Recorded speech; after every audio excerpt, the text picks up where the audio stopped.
We, in our marriage, which is approaching 70 years, we lived in only two houses. From 53, when we got married, we didn't have the means to buy a house, so we lived in apartments, and I won't go into the details. And that's where the girls were born. And then, 53, marriage. 63, we moved to the first house in Northridge. We lived there, and your mother and Dorit, Iris and Dorit, went to school there. They were little girls for 10 years in Northridge. Yeah. But then the traffic started getting so bad that when I went on sabbatical to Israel in 67, with the girls, I came back in 68. I figured it'll take me 30 minutes. It took 45 minutes, almost an hour. I almost was late for class because the traffic kept going. So I said, oh, it's time to move. So we start looking. And whatever they showed us, either it was not what we liked. And finally I told Safa, why are we looking for the houses that people want to sell? It's a waste of time. Why not go to the houses that we like to buy? Flip the approach on its head and see if the people will be interested in selling. And that's what we did. Because every time we came to the camp, say, which house would you very much like? So she said, oh, here is a house I very much like. So I stopped the car. She said, where are you going? To the house. She said, are you crazy? It was Friday afternoon. Yeah, I told you. You're going to knock on strange people's homes? I knocked on the door. It was 1 o'clock, 2 o'clock on a Friday. I was a chair of a department. Friday, I took off working from home, and the girls were in school. So come with me.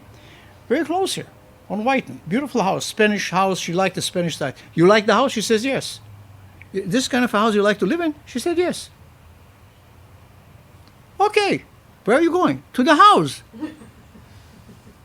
How do you know it's for sale? I don't, but I will in a minute. The man came out. I introduced myself. He said, gee, that's such an amazing idea. By the way, he looks at me, there was an anniversary, the 25th anniversary of Israel. 1948, 1973 is 25 years anniversary of the birth of this nation, a quarter of a century. So they had a little menorah, candelabra. And I said, oh, you're Jewish? I said, I'm from Israel. Ah, so there was already a kinship. And what are you doing? I'm a professor at UCLA and I like to live close to the campus. He says, I teach at UCLA too. What do you do? I'm a psychiatrist.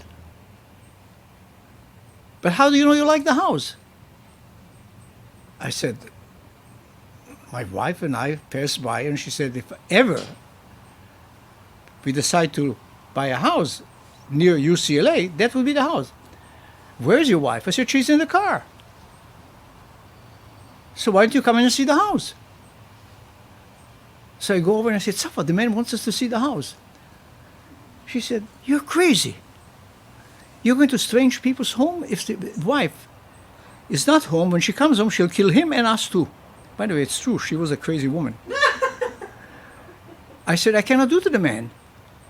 But where will you park? I said, where will I park? And he said, park in my driveway. Anyway, we went in. We saw the house. We liked it very much. I'll show it to you one day. It's right here. And then I'll talk to my wife. We went home. 2 nights later, it's Sunday, Monday. That was Friday. Look, I talked to my wife. And I regret to tell you the house is not for sale. Not now. But if ever, I would be very happy to consider you. But in the meantime, could you come over for dinner? Met the friends, became one of our best friends. Then I come home.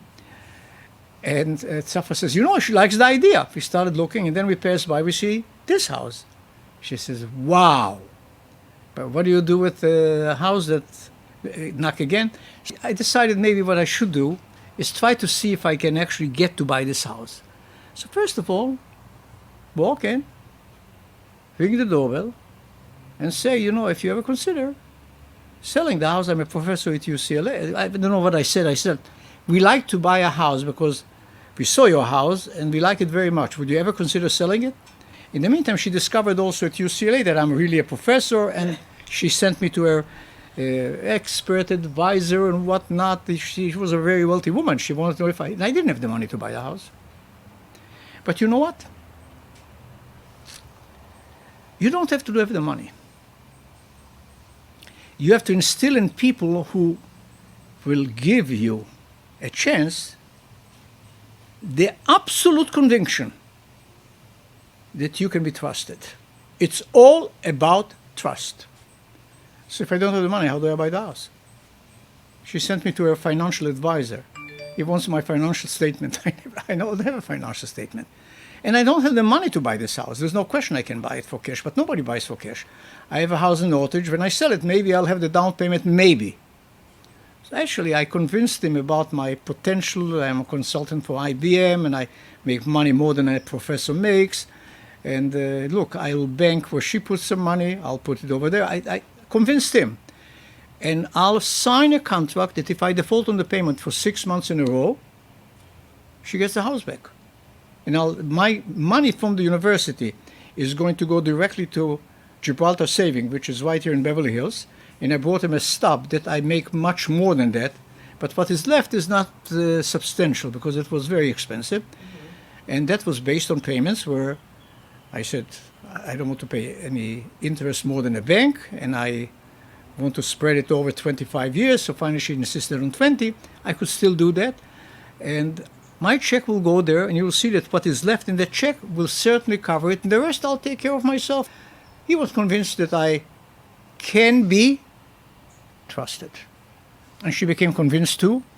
And the funniest part is, I acceded to all her wishes, because when he came in, there had to be an inspection of termites. When you buy a house, there is a termite inspection. Well, they said there are termites. She said she's not going to pay for it. And that's what her advisor, the financial expert, said. She doesn't want to pay for it. I said, how much is it? Why doesn't she want to pay? Because she had them about 6 months ago, and they said they killed them because they found. I said, you know what, we'll kill them again and I'll pay for it. She didn't. He said, okay, I'll tell her that you'll pay for it. That's what I did. Not argue about the things. She wanted to sell me the furniture. That I didn't want to. I didn't want her furniture, which is that furniture. Because I thought we can actually buy it new rather than used and get, we saw the furniture, we took note of it. And we have friends who are not in the business, but they're interior decorators. So maybe we got a break, which was cheaper than she was going to sell us the used one. This is the furniture. It's almost 50 years. Yeah, it's just flipping around. Instead of going to what everybody else is doing, say, is there a better, simpler, more creative way of doing it? Like the step. 73 on July, the 1st of July, a day that was much warmer than we experience right now. The pool was not heated. We are moving to this house on the 1st, and they dive into the pool, although I didn't know how to turn the heat on. I didn't know if there was a heater. There was, but it didn't work. They jumped in. At 16, they can do it. In the year 1993, at the age of 63, I said, you are teaching at UCLA close to 35 years.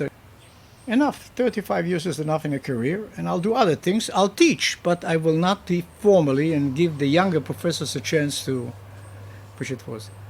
So in 1993, we buy the apartment in Israel, always with a tree.